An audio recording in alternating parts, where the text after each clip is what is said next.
안녕하세요. 저는 경기도 수원에 살고 있는 이제 41살 되는 여자예요.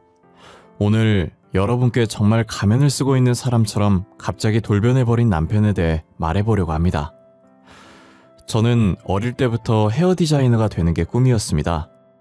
그래서 업계 최고 유명한 미용실의 원장이 되겠다는 큰 포부를 가지고 20살에 홀로 서울로 상경했었지요. 미용학과를 졸업하고 헤어샵 막내부터 시작해서 10년 동안 열심히 일만 했습니다.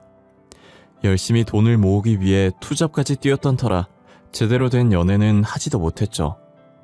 그 결과 35살에 대전에서 제가 직접 미용실을 차려서 원장까지 되었습니다.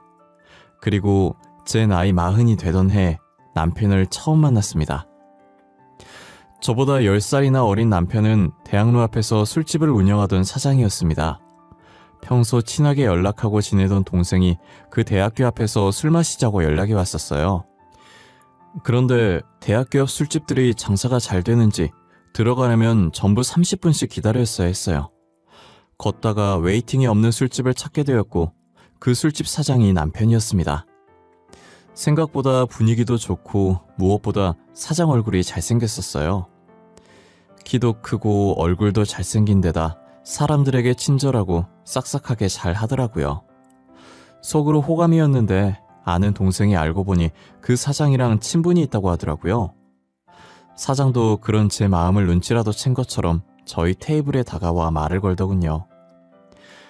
안녕하세요. 지영이 맞지? 아, 오랜만이다. 우리 가게 일부러 찾아와 준 거야? 친구분은 처음 보네요. 저희 가게 안주는 좀 괜찮나요? 오빠, 대학교 졸업하고 처음 보는 것 같아. 잘 지냈어? 대학교 앞에 가게 차린 거 처음 알았네. 아, 이 언니는 친구는 아니고 나 일하다가 엄청 친해진 언니인데 올해 40살이고 엄청 착해. 그렇게 안 보이지? 언니라고? 와, 엄청 그 나이로 안 보이세요. 혹시 지영이가 일하면서 실수는 안 하던가요? 저는 최승보라고 합니다. 우리 친해져요. 아, 안녕하세요. 지영이랑 엄청 친한가 봐요. 안 그래도 지영이가 저 남자친구 만들어주겠다고 여기저기 데리고 다녀줘서 이런 데도 와보네요. 오빠, 이 언니 40살 때까지 제대로 연애도 못 해봤어. 아는 사람 중에 언니 소개해줄 사람 없어? 얼굴도 이뻐, 미용실 원장에다 돈도 많은데. 와, 엄청 능력자시네요. 그 유명한 헤어샵 원장이라니. 어디에 있어요? 저 거기 가면 직접 머리 손질 해주시나요? 시간 내서 한번 들릴게요. 당연하죠. 우리 지영이 학교 선배인데 제가 직접 해드려야죠. 시간 되실 때 미리 연락해주시면 무료로 염색도 해드릴게요. 아, 고마워요. 이것도 인연인데 번호 좀 주실래요? 오랜만에 번호 따는 거라 조금 쑥스럽네요. 제 번호를 받아간 남자는 부끄러운지 얼굴이 빨개졌더라고요. 그래서 같이 간 동생이 이건 그린라이트라며 제게 귓속말로 잘해보라고 밀어줬어요. 사장님은 그 이후로도 저희 테이블에 와서 안주도 서비스로 주면서 저한테 계속 말을 걸더군요. 아는 동생을 택시 타고 집으로 보내주고 저도 따로 택시를 기다리고 있었어요. 저 멀리서 사장님이 직접 뛰어오시고는 연락 자주 해도 되냐고 물어보시더라고요. 저는 오랜만에 떨린 가슴을 주체하지 못하고 곧바로 좋다고 해버렸죠. 그렇게 술집 사장과 연애를 시작했습니다. 저는 마치 대학생 때로 돌아간 것처럼 꽤 설레는 데이트를 했었답니다. 그러던 어느 날 친정엄마가 말도 안 하고 제 자취방에 놀러 오셨습니다. 우리 딸 오랜만에 얼굴 보는데 표정이 좋아 보이네. 하고 있는 일이 잘 되고 있어서 그런가? 일이야 늘 좋지. 갑자기 연락도 없이 여긴 어쩐 일이야? 집에 무슨 일이 있는 건 아니지? 아유, 우리 딸 얼굴도 보고 싶고 엄마가 기가 막힌 선자리 하나 알아놨거든. 네 나이도 있고 이젠 정말 시집가야 하지 않겠니? 그렇게 말씀하시고는 가방을 뒤적이며 한 장의 사진을 저에게 들이미셨습니다. 저의 내키지 않은 듯한 표정과 행동을 보고 엄마는 사진을 손에 쥐어주셨어요. 아 참, 엄마, 나 아직 결혼까지는 생각 없다니까요. 이렇게 막무가내로 말도 없이 잡아버리면 어떻게 하라고. 너 정말 이러다가 늙어 죽고 싶어서 그래? 이 총각이 얼마나 성실하고 좋은 사람인데. 이참에 엄마 말 듣고 시집가서 빨리 애도 낳아. 엄마, 실은 말이야. 나 연애하고 있어. 나이 차이는 좀 많이 나지만 좋은 사람인 것 같더라고. 저는 어쩔 수 없이 연애 사실을 엄마에게 털어놓았고 엄마는 너무 좋아하셨습니다. 당장 얼굴이라도 보여달라는 엄마를 겨우겨우 달래서 집으로 돌려보내고 따로 연락을 해서 약속 장소를 잡겠으니 조금만 기다려달라고 했죠. 그날 저는 기대 반 걱정 반으로 제 남자친구에게 전화를 걸었습니다. 여보세요? 이 시간에 무슨 일이에요? 저 지금 손님 오셔서 통화하기 좀 어려울 것 같은데. 정말? 바쁜 시간에 미안해. 사실은 그게 아까 우리 엄마가 집에 오셨거든. 너랑 연애하는 거 아셨어. 그래요? 난 또 뭐라고. 별일도 아닌 걸로. 그것 때문에 걱정돼서 전화한 거예요? 아니, 그런 건 아닌데 엄마가 이번 주에 좀 만나자고 하시네. 계속 궁금해하셔서 내가 연락해본다고 말씀드렸거든. 혹시 괜찮은가 해서. 저는 만난 지 얼마 되지도 않은 여자가 바로 엄마를 소개시켜준다고 하면 분명 부담스러워 거절하거나 불편한 기색을 보일 줄 알았어요. 하지만 제 남자친구의 반응은 예상을 빗나갔죠. 그래 좋아요. 이번 주에 어머니께 편하신 시간 물어봐줘요. 장소 정해지면 나한테 바로 연락 주고요. 바빠서 끊을게요. 그래 알겠어. 엄마랑 다시 통화해보고 바로 연락해줄게. 바쁜데 미안해. 일 열심히 해. 저는 생각보다 무덤덤한 남친의 모습에 당황스러웠지만 한편으로는 기분이 매우 좋았습니다. 그날 밤 엄마와 통화 후 저희 집 근처 카페로 약속 장소를 정했습니다. 걱정 반 기대 반으로 저는 남친과 함께 엄마를 만나러 갔어요. 처음 뵙겠습니다. 윤승보라고 합니다. 미영씨와는 만난 지 얼마 되지 않았지만 잘 지내고 있습니다. 아유, 나야말로 너무 반가워요. 내 딸이 하도 선을 안 본다길래 왜 그러나 했더니 여기 이렇게 멋진 남자친구가 있었네요.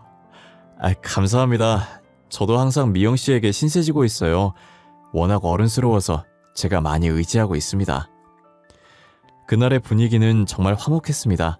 불편함도 없었고 서로가 웃음꽃이 피며 시간 가는 줄 모르고 셋은 수다 산매경에 빠져들었죠. 그렇게 한참이 지나서 엄마는 목소리를 가라앉히고 남자친구에게 묻더군요. 승보씨, 우리 딸하고 나이 차이가 많이 난다죠? 승보씨는 아직 젊지만 우리 딸은 곧 40이고 난 내 딸이 얼른 결혼하길 원해요. 엄마 갑자기 무슨 소리야. 잘 놀다가. 승보씨 불편하게 왜 그런 말을 해요. 네, 안 그래도 전 결혼할 생각으로 만남을 가지고 있었어요. 미영씨의 생각은 어떨지 모르지만 전 미영씨를 사랑하고 있습니다. 사실 저도 너무너무 결혼을 하고 싶었지만 제가 남친보다 훨씬 나이가 많고 제가 먼저 결혼하자고 말하기에는 너무 양심이 없는 건가 싶기도 했었거든요. 하지만 오늘 본 남친의 적극적인 행동에 저는 결혼을 결심하는 계기가 되었습니다. 그래서 저도 더 이상 소심하게 굴지 않고 모든 사람 앞에서 당당해지기로 했죠. 나랑 네 아버지 너무 오래 기다려서 이젠 힘들다. 질질 끌면서 결혼 기다리는 건 이제 못하겠어. 그럼 언제쯤 하는 게 좋을까요? 저도 빨리 할수록 좋습니다, 장모님. 미영씨가 제 마음 받아주면 저는 1년 안에 결혼할 수 있습니다. 남친은 저와의 결혼에 확신이 있는 듯 보였습니다. 그리고 얼마 후 서로 결혼까지 약속하였고 남편의 집에 정식으로 인사를 드리러 갔습니다. 하지만 저희 부모님을 만날 때마다 훨씬 긴장되고 어려웠으며 다리가 떨리기까지 했습니다. 처음 뵙겠습니다. 박미영이라고 합니다. 어서 와요. 승보랑 같이 여기 앉아요. 어머님은 떨떠름한 표정으로 대충 인사를 해주셨고 저는 살면서 가장 불편한 식사를 했습니다. 밥이 입으로 들어가는지 코로 들어가는지도 모를 정도로 분위기는 삭막했죠. 제 나이를 알고 계시는지 밥 먹는 동안에도 한숨을 쉬며 저를 훑어보셨습니다. 미영 씨는 뭐 하느라고 그 나이 먹도록 시집을 안 갔어요? 게다가 우리 승부하고는 차이가 너무 많이 나고.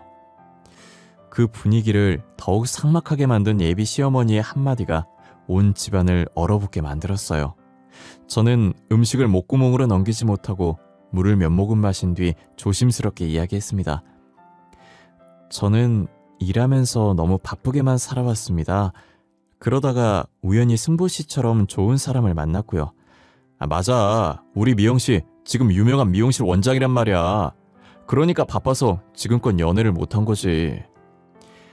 미용실 원장이고 뭐고 나이 차이가 이렇게 많이 나는데 결혼해서 애 낳아도 완전 노산 아니냐고.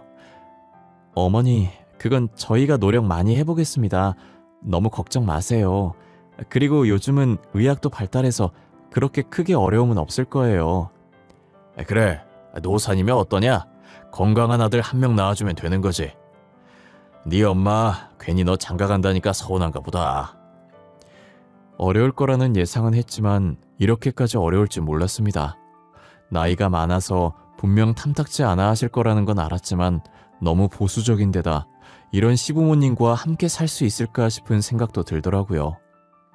저는 결혼에 대한 두려움이 생겨서 남친한테 속으로 내가 먼저 헤어지자고 말해야 하나 고민하고 있었습니다. 아, 진짜 뭐 하시는 거예요? 우리 둘이 서로 잘 살아보겠다잖아. 뭐가 그렇게 문제예요? 나 이제 미영씨 아니면 아무랑도 결혼 안 하고 혼자 살 거니까 그렇게 알아요. 남친의 큰 목소리에 모두가 깜짝 놀랐고 집안에는 정적만이 흘렀습니다. 하지만 저는 시부모님 앞에서 큰 소리로 제 편을 들어준 남친의 모습에 감동했죠. 그래서 저도 용기를 내기로 마음먹고 시어머니께 당당하게 말했습니다. 어머니, 저도 노력 많이 할게요. 제가 부족한 게 많지만 그래도 승보씨 힘들지 않게 제가 옆에서 잘 도우며 살겠습니다. 아휴, 내가 정말 승보 저 녀석 때문에 못 살아. 너 나중에 후회하지나 마. 결혼 후에 우리 아들 앞길 막는 행동은 하지 마세요. 이렇게 말하시고는 어머님은 혼자 방으로 획 들어가 버리셨어요. 그렇게 저와 남편은 어렵게 상견례 날짜를 받아 빠른 시일에 결혼식 날짜를 받아 준비했어요. 연애 1년 만에 우리는 결혼에 골인하여 부부가 되었습니다. 그 어렵던 모든 관문이 끝난 것 같아 홀가분했어요. 양가의 어떤 도움도 없이 우리 부부는 힘을 합쳐 신혼생활을 꾸려나갔습니다. 집은 남편이 그동안에 모아온 돈으로 마련했고 저는 혼수로 가전제품을 준비했어요. 힘들게 한 결혼이니만큼 이제 서로 함께 힘을 합쳐 서로에게 부족한 점을 채워주며 살면 되겠지라는 생각으로 행복한 신혼생활을 기대했죠. 하지만 그렇게 시작한 신혼생활은 고작 1년 만에 산산조각이 났습니다. 여보, 나 오늘 좀 허리가 아프네. 저녁 장사 못 도와줄 것 같은데 어쩌지? 병원 가서 물리치료 좀 받아봐야 할 것 같은데. 뭐? 아, 그럼 그 많은 일을 나 혼자 다 하라는 거야? 아, 이렇게 병원 갈 거였으면 양심적으로 알바생이라도 몇 명 뽑아주던가. 우리 결혼한 지 얼마 안 돼서 나간 돈이 많다고 했잖아. 당분간은 내 돈으로 사람 쓰기 힘들어. 아, 몰라. 나이가 많으면 운동이라도 해서 안 아프게 관리하면 되잖아. 아이, 당신 때문에 오늘 하루 종일 나만 개고생하게 생겼네. 그렇게 말하고는 남편은 현관문을 쾅 하고 세차게 닫고는 가게로 출근했죠. 저는 화를 내고 나가버린 남편이 마음에 걸려 하는 수 없이 퇴근 후에 아픈 허리를 이끌고 가게로 갔어요. 그런데 가게에 갔더니 손님은 한 명도 없고 남편이 친구들과 함께 술판을 벌이고 있었습니다. 제가 문을 열고 들어가자 남편은 제 눈길을 피한 채 친구들과 술만 마시더군요. 그러더니 친구들한테 남편은 큰 소리로 이렇게 말했어요. 아줌마, 오늘 홀서빙은 내가 할 테니까 들어가서 설거지나 좀 해주세요. 손님도 없고 하니까 제가 필요하면 부를게요. 아, 이 식당에서 일하는 아주머니셔? 그런데 되게 사진에서 보던 네 와이프랑 조금 닮은 것 같은데. 아닌가? 아, 이 자식들이 술에 취해서 사람도 못 알아보네. 야, 저게 누가 봐서 내 와이프냐? 쓸데없는 말 하지 말고 마셔. 남편은 그렇게 친구들 앞에서 저를 아르바이트하는 주방 아줌마로 소개했습니다. 얼떨결에 주방으로 들어간 저는 말 한마디 걸지 못하고 소리 없이 한참을 울었죠. 그렇게 친구들의 술판이 끝날 때까지 저는 주방에 틀어박혀 있기만 했습니다. 그 뒤 친구들을 집으로 보내고 남편이 주방으로 들어왔어요. 뭐야, 허리 아파서 못 온다더니 여긴 왜 왔어? 퇴근하고 병원 가서 물리치료 받는다며. 할 말이 고작 그거야? 아까 친구들 앞에서 왜 그랬어? 나를 주방 아줌마로 소개하던데 뭐하는 짓이냐고. 그래 미안해. 술 마시고 하도 정신없어서 그랬어. 그만하고 집에 가. 여긴 내가 마무리하고 갈게. 한숨 쉬며 저와 대화를 피하려고만 하는 남편을 보니 더 화가 나서 소리를 질렀습니다. 아까 친구들 앞에서 왜 그랬냐고 내가 묻잖아. 똑바로 대답해. 내가 여기서 일하는 주방 아줌마야? 진짜 몰라서 묻는 거야? 네 꼬라지 보니까 친구들한테 쪽팔리니까 그러지. 대체 옷은 왜 그렇게 입고 오는 건데? 뭐? 내가 쪽팔려? 뭐가 그렇게 쪽팔려? 나 오늘 허리 아픈데 당신 도와주려고 바로 가게에 온 거잖아. 나이 많다고 광고하고 다녀? 옷은 그렇다 쳐. 손목 보호대, 목에 붙인 파스. 친구들한테 아예 할머니랑 사귄다고 말할까? 하여튼 나이가 많아서 골골대기만 하고. 아유. 그렇게 말하는 남편을 보면서 이 결혼은 더 이상 행복하지 못할 것이라는 확신이 들었죠. 그 일이 있은 후 저는 트라우마가 생겼고 특히 남편의 친구들 눈에는 절대 띄지 않게 노력했어요. 그래서 저희 생활비에서 있는 돈 없는 돈을 긁어 모아 아르바이트생 2명을 구해줬습니다. 그 후로 남편과 저는 더욱 대화가 없어졌고 가게에 대한 소식도 알바생들에게 전해들었습니다. 그러던 어느 날 알바생 중 한 명이 저에게 개인적으로 문자를 한 통 보냈어요. 지금 남편이 다른 젊은 여자와 함께 술집에 들어가는 걸 자기가 직접 봤다고 하더라고요. 저는 그럴 리가 없다며 아마 아는 동생이나 누나일 거라고 얼버무렸습니다. 하지만 바람피는 사실을 알게 된 이후 일이 손에 잡히지 않았습니다. 잘 생각해보면 그동안 남편한테 수상한 점이 한두 가지가 아니었는데 뒤늦게 남편이 바람피고 다닌다는 걸 알게 됐습니다. 자다 말고 이 밤중에 어디가? 12시가 넘었잖아. 요즘 자꾸 새벽에 어딜 나가는 거야? 신경 끄고 잠이나 자. 대학교 친구가 갑자기 보자고 했어. 그리고 나 오늘 집에 못 들어와. 그러니까 저번처럼 계속 전화하지 마. 너 한두 번이 아니잖아. 요즘 매일같이 그러잖아. 대체 누구를 만나길래 이 시간에 나가서 집에 들어오지도 않는 건데. 남편은 제 말에 대꾸도 하지 않고 나가더니 또 연락이 없었습니다. 어쩌다 겨우 연락이 닿으면 바로 가게로 출근하겠다면서 끊어버리기 일쑤였죠. 그뿐 아니라 가게에서 나오는 매출을 전혀 말해주지도 않았고 가게에서 벌어들이는 돈까지 자신이 홀라당 다 써버리더군요. 생활비도 한 푼도 주지 않았고요. 저는 문자를 보내준 그 알바생을 직접 만나서 이것저것 물어보고 싶었지만 남편보다 10살 많은 나이 때문에 주변에서 어떻게 나를 볼까, 혹시 이혼하게 되면 평생 혼자 살 수 있을까 이런저런 생각 때문에 결국 알바생에게 더 묻지는 못했습니다. 그냥 애써 무시했다는 게 맞겠네요. 스스로 자신감이 없던 탓에 남편의 외도 사실을 애써 모른 척했습니다. 여보, 왜 자꾸 당신 수입 나한테 말도 안 하고 혼자서 다 쓰는 거야? 우리 빚도 많이 남았어. 같이 한 푼 한 푼 모아서 빚 갚아 나가야지. 어디에 그렇게 쓰길래 매일 돈 없다고 그래. 내가 당신한테 일일이 그런 거 보고해야 해? 제발 신경 좀 꺼. 나도 당신이 뭘 하고 다니던 전혀 터치 안 하잖아. 우리 부부야. 부부 사이에 서로 신경을 안 쓴다는 게 말이 되니? 내가 당신한테 많은 거 바라는 거 아니잖아. 그럼 난 뭐 큰 거 바라냐? 그냥 내가 뭘 하던 간에 신경 좀 쓰지 말라고. 너도 어디 가서 돈 쓰고 그렇게 살아. 나만 뭐라 하지 말고. 또다시 자리를 피해 방문을 열고 나가려는 남편을 붙잡고 이대로는 도저히 안 되겠다 싶어 떨리는 목소리로 남편에게 처음으로 말했어요. 너 설마 여자 생겼어? 그래서 그러는 거야? 요즘 돈 많이 쓰는 것도 여자 만난다고 쓰는 거니? 제발 아니기를 제발 아니라고 거짓말이라도 해주길 바라면서 대답을 기다렸지만 남편은 제 눈을 피하고 대답하지 않았습니다. 그리고는 집을 나가버렸어요.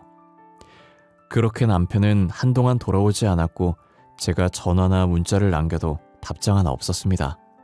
알바생들에겐 남편이 가게에 출근했다는 소식만 전해드렸어요. 며칠 뒤 또다시 남편의 바람핀 현장을 목격했다는 연락이 심심찮게 오더군요. 그렇게 한 달이 지났습니다. 드디어 남편이 집으로 들어오더군요.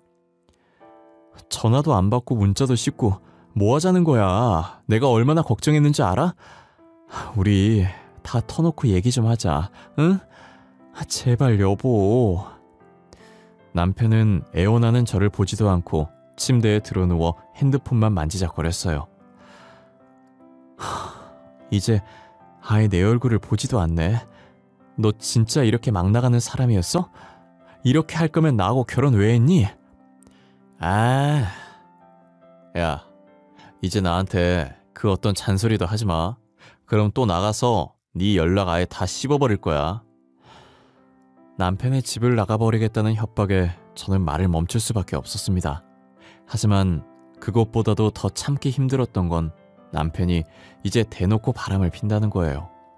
아무 때나 장소와 시간에 얽매이지 않고 여자를 만나러 다녔고 급기야 제 앞에서 여자와 전화통화하는 것도 서슴지 않아 있습니다. 보다 못한 제가 마지막 자존심을 버리고 남편에게 빌다시피 말했어요.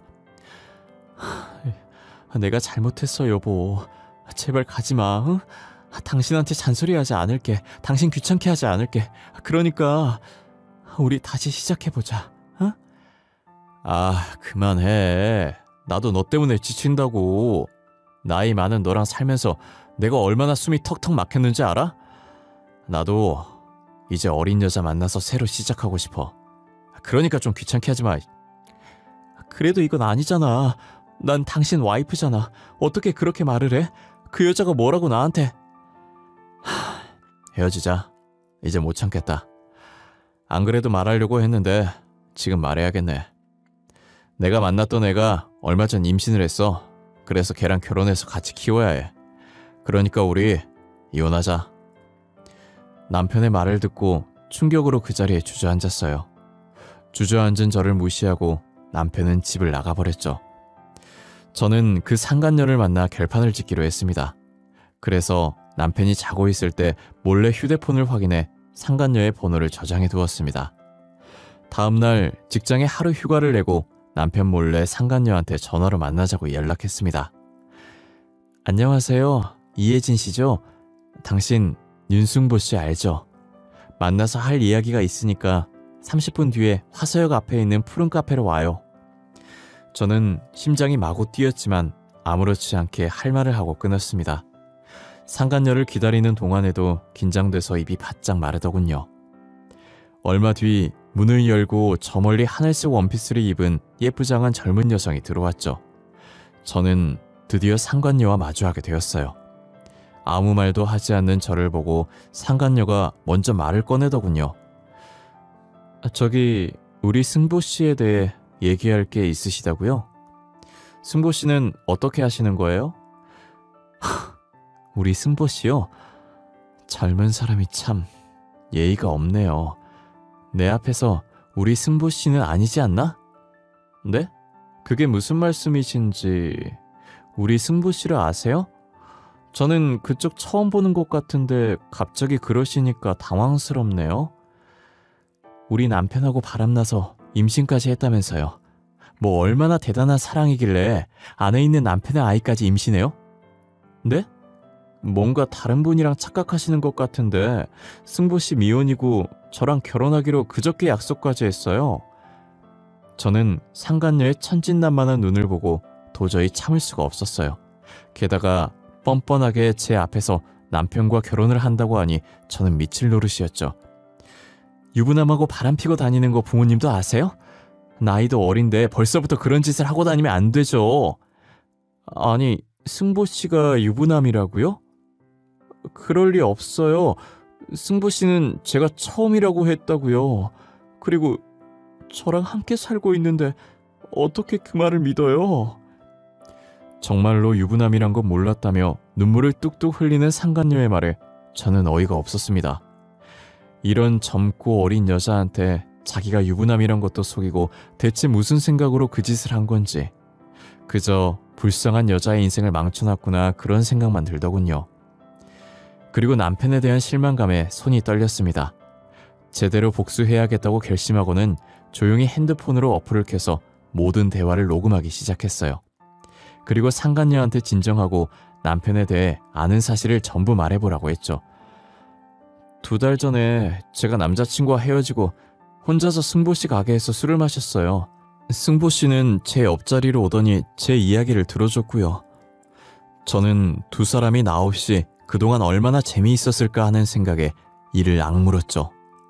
곧이은 상간녀의 말에 남편이 왜 이 여자와 바람을 폈는지 검은 속내를 알 수 있었습니다. 알고 보니 승보씨가 그 술집 사장이더라고요.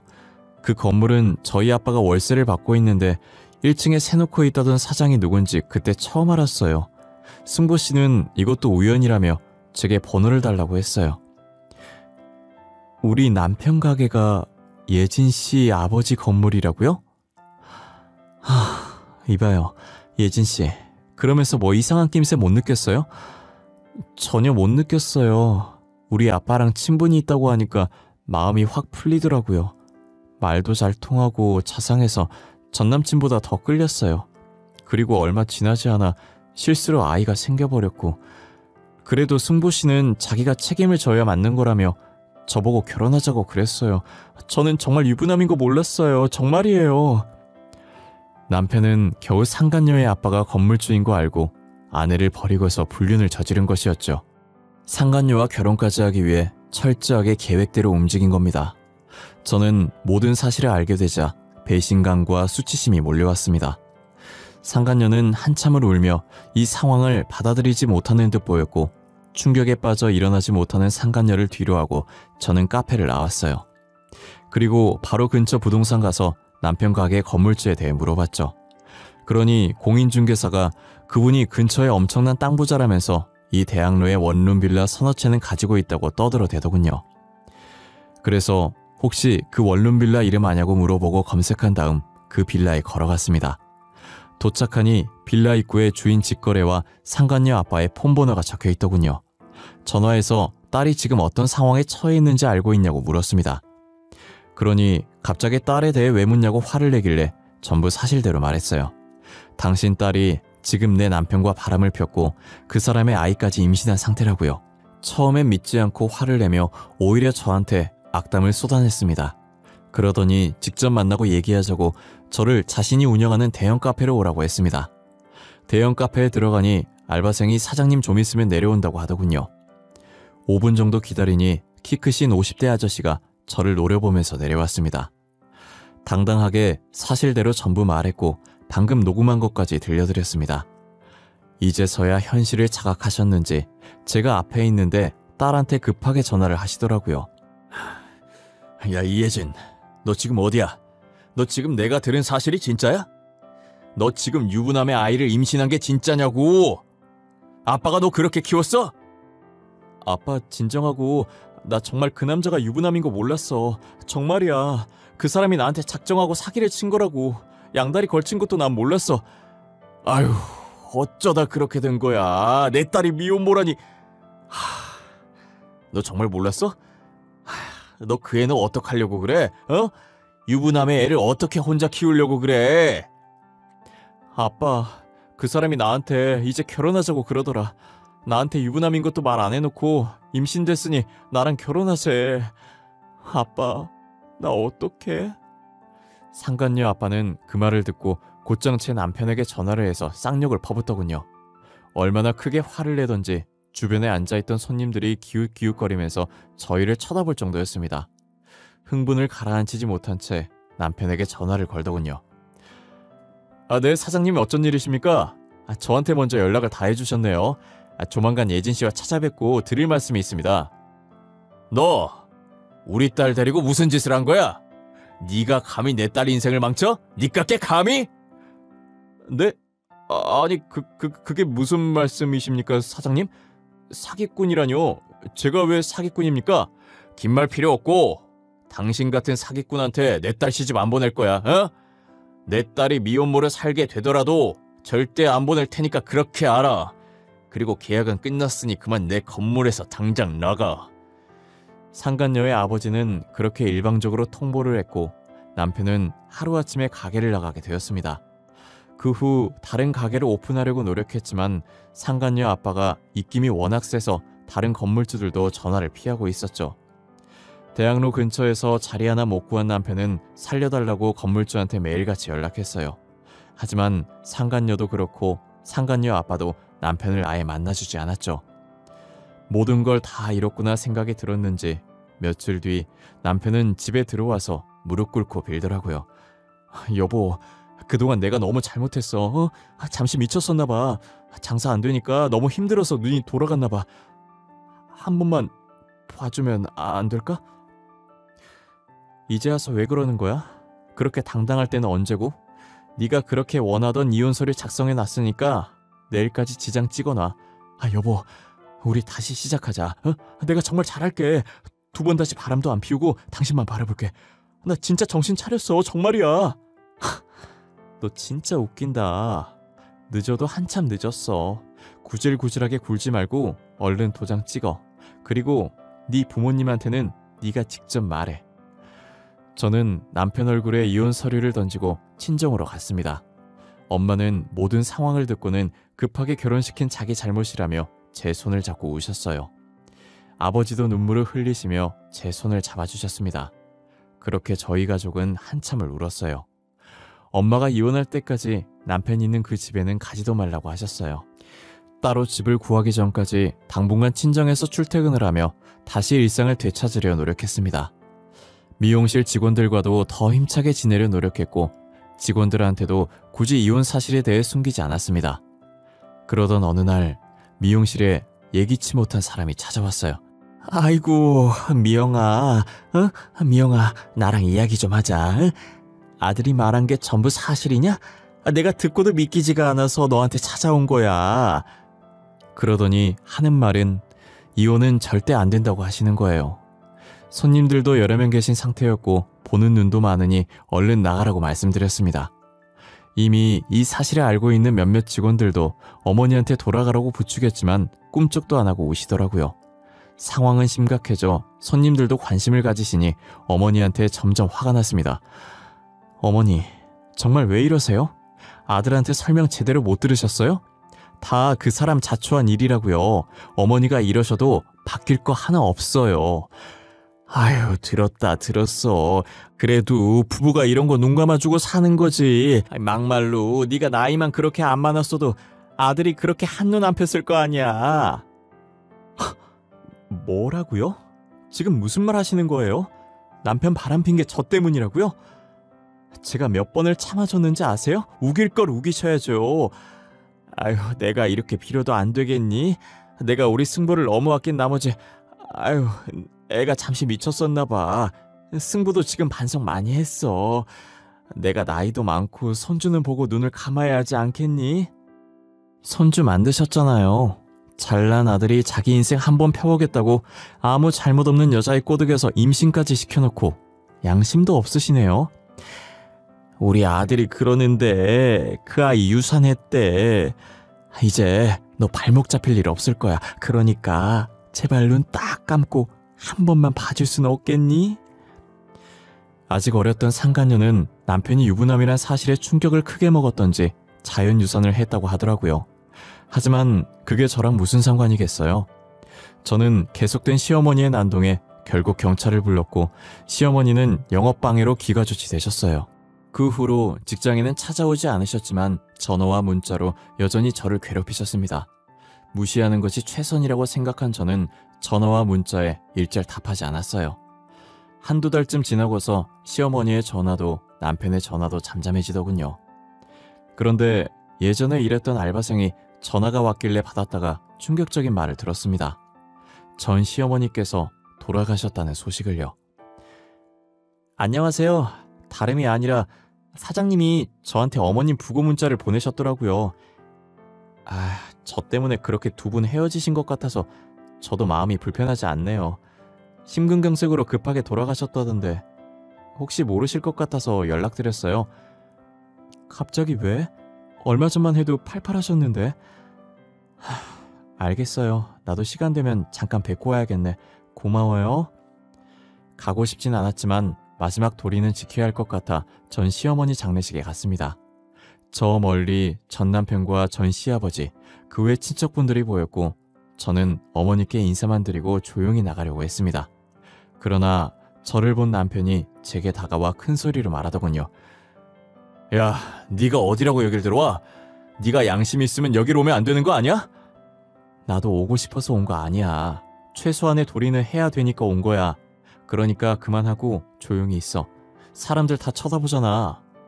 우리 엄마 너 때문에 죽었어. 알아? 네가 그때 우리 엄마 신고하지만 않았어도 부탁만 들어줬어도 지금 그게 왜 나 때문이라는 거야? 너 정말 끝까지 정신 못 차렸구나. 네가 바람나서 정신 못 차리고 살다가 나한테 이혼당한 게 왜 내 잘못이야, 어? 저는 장례식에 온 모든 가족과 지인분들이 들을 수 있게 큰 소리로 말했습니다.